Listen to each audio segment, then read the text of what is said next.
Let's start with something Blake Lively never expected anyone to catch. Her story simply doesn't match reality. For years, Blake sold the world the image of the polished Upper East Side princess. Graceful, sweet, untouchable. But the court filings paint a completely different picture. They describe someone who stirred chaos on set, twisted her own offhand jokes into claims of victimhood, and then acted blindsided when the public stopped buying the persona she'd spent years performing.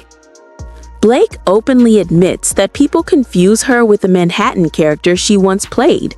Reporters expected that version of her, elitist, icy, glamorous, so they printed her weird comments and jokes accordingly. But instead of acknowledging that she contributed to that image, Blake blamed everyone else. And that's the pattern we're watching unfold now. Because while Justin Baldoni was directing a film about domestic violence, Blake was quietly manufacturing a narrative that she was the real victim, not of abuse, but of a massive digital smear campaign. And who does she point the finger at? Not the public, not her decisions. She points straight at Justin, Wayfarer Studios, and random producers who weren't even involved. Meanwhile, the accusations swirling around Blake and Ryan Reynolds are exploding. Hollywood insiders say Ryan is scrambling to bury anything that shows how he played a role in the very disaster Blake is drowning in. That's why Blake filed her dramatic motion claiming Wayfarer deleted secret signal messages that would supposedly prove a plot against her. But here's the part Blake really doesn't want the world to hear. The backlash started long before Justin ever stepped into the picture, and the receipts are undeniable. This is where Blake's narrative breaks apart, and fast. She wants the world to believe Justin and his team orchestrated a coordinated online attack using auto-delete signal messages to turn the internet against her in 2 days. But the court documents show something she hopes nobody would notice. The negative press was already everywhere before the people she accused even got involved. By the time she claimed Justin's team launched a smear campaign, the internet was already clowning her wardrobe, criticizing her casting, and pointing out exactly when she unfollowed Justin on social media. The storm was already raging. She just didn't want to admit she created it. And here's the twist. The very motion Blake filed to punish Wayfarer actually forced her own lawyers to reveal the exact defenses she was trying to bury. And those defenses, they read like a forensic breakdown of how Blake, not Justin, blew up her own reputation. Wayfarer lays out every misstep. The bizarre wardrobe she designed herself, her refusal to take photos with Justin, the sudden mass unfollowing that fans noticed immediately, the tone-deaf marketing plan she and Ryan pushed, including using a domestic violence film to promote her hair care and even her alcohol brand. Her chaotic interviews where she cracked jokes about a film built around trauma. And the biggest discovery? Her months-long secret coordination with the New York Times where she fed them selective, twisted messages to paint Justin as the villain before she even filed her lawsuit. Wayfarer's conclusion is brutal. This wasn't a smear campaign. This was Blake. She didn't expose Justin. She exposed herself. But it gets even harsher. In their filings, Wayfarer drops the phrase no celebrity ever wants to see in a court document. Blake Lively has unclean hands. Translation: you can't accuse someone of behavior you were actively doing yourself. And the examples they list are devastating. According to Wayfarer, Blake leaked stories to the press to smear Justin, fed the New York Times out-of-context messages to set him up, used a shell company to file a sham lawsuit that laundered stolen communications, weaponized Me Too language as PR spin, targeted influencers with aggressive subpoenas to shut down criticism, and continued dragging Justin publicly as her own narrative collapsed. Every accusation she made lines up perfectly with actions she was taking behind the scenes. That's why Wayfarer says she wasn't the victim. She was the one pulling the strings. And when it comes to the damage to her career, Wayfarer doesn't hold back. They say Blake destroyed her own public image and then blamed everyone around her. They listed out. She admitted she turned down work on her own. She refused to accept roles unless Ryan could be with her. She executed tone-deaf cross-branding deals that confused and angered the public. She built a PR narrative that fell apart the moment it hit the court docket. When asked who caused Blake's career meltdown, Wayfarer listed almost everyone except Justin. Blake herself, Ryan Reynolds, Maximum Effort, Vision PR, Jones Works, Sony, all of them. The message was clear. Blake didn't lose her reputation, she broke it. But the most damning part?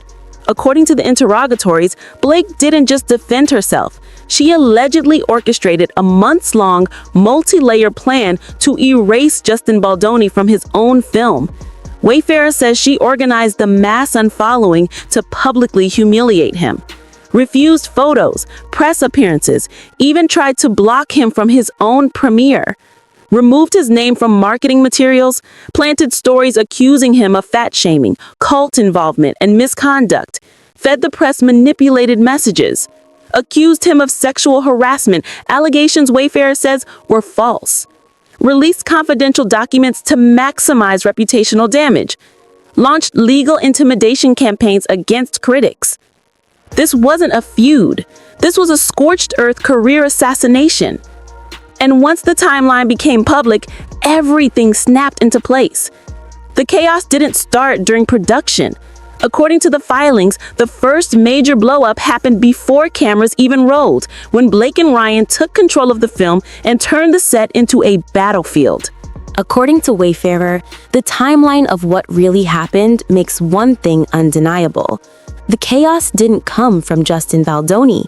It came from Blake Lively, and it starts with the penthouse meltdown. Blake has spent months claiming Justin fat-shamed her, but witnesses say the real scene was something entirely different.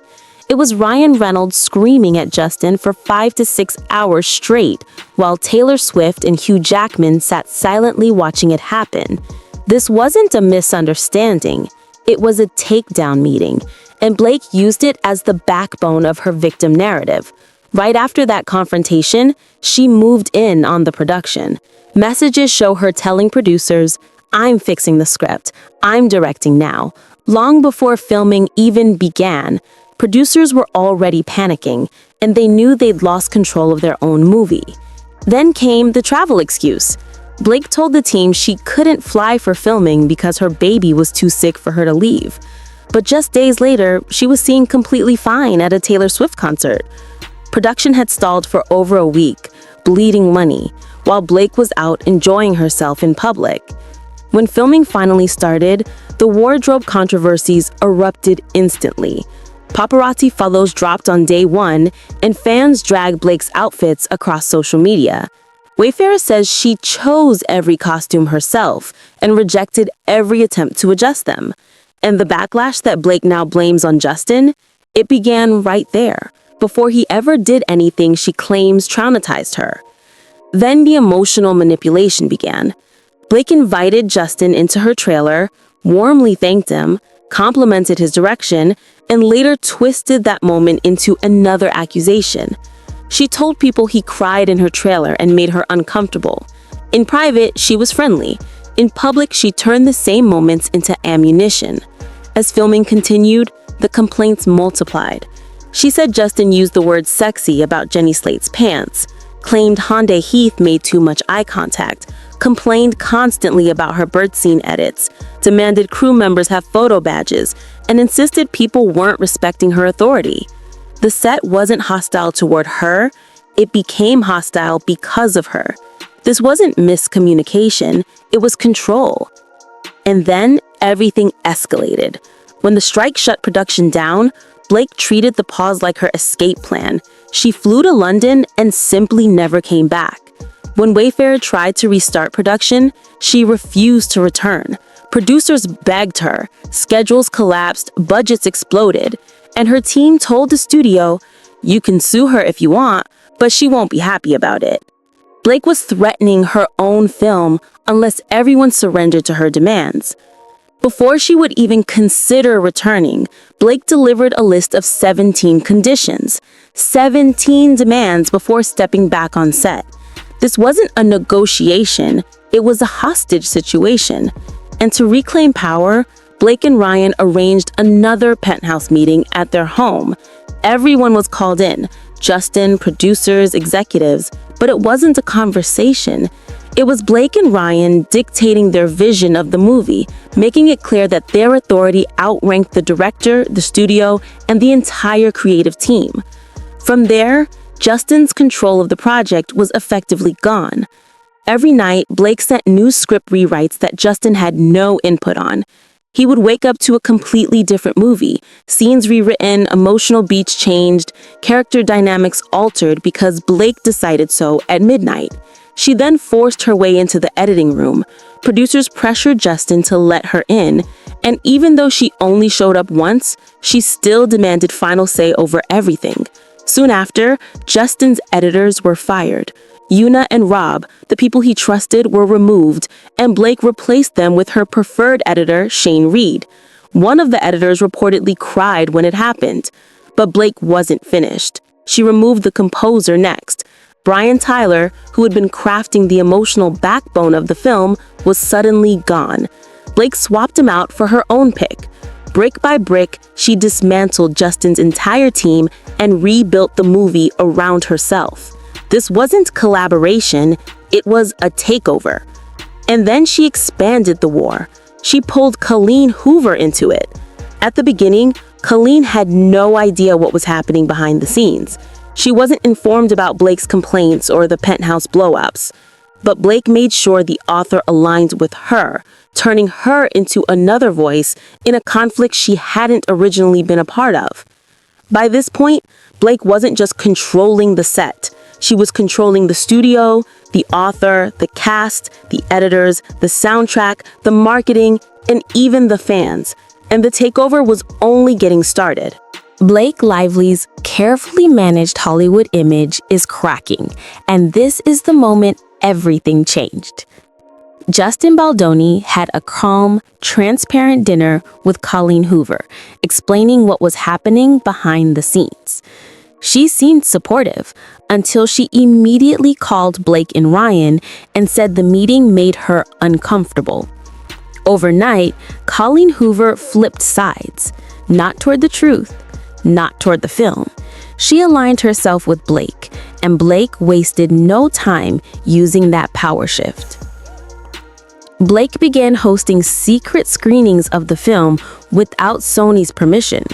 Private showings for Hollywood elites, Todd Black, Colleen Hoover, Bradley Cooper, Sean Levy, Gigi Hadid, everyone except one person, Justin Baldoni, the director and star who had built the project from the ground up. Sony had no idea these screenings were happening. Imagine taking a movie you didn't direct and privately presenting it to Hollywood power brokers to secure loyalty. That's exactly what Blake did. Then came the pressure campaign. Blake told Sony she would not promote the film with Justin. Colleen joined in, threatening to pull her support unless the studio used Blake's version of the movie. That wasn't creative collaboration. That was leverage.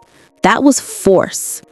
Blake fired Justin's editors and composer, replaced them with her own team, and pushed him out of the editing room entirely, even after his cut scored higher in test screenings.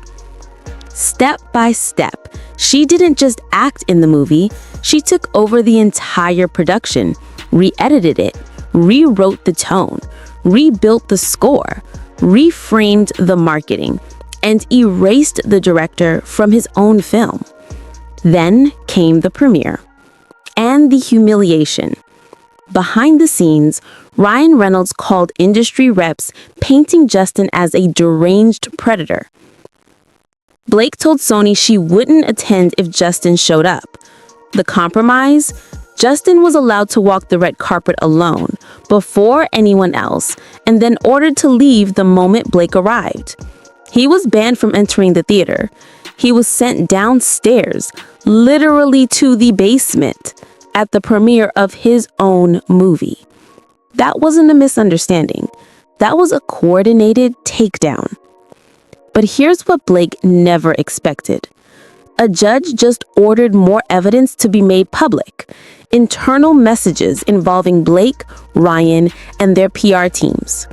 Production notes detailing Blake's behavior, and media strategy documents showing who escalated the conflict.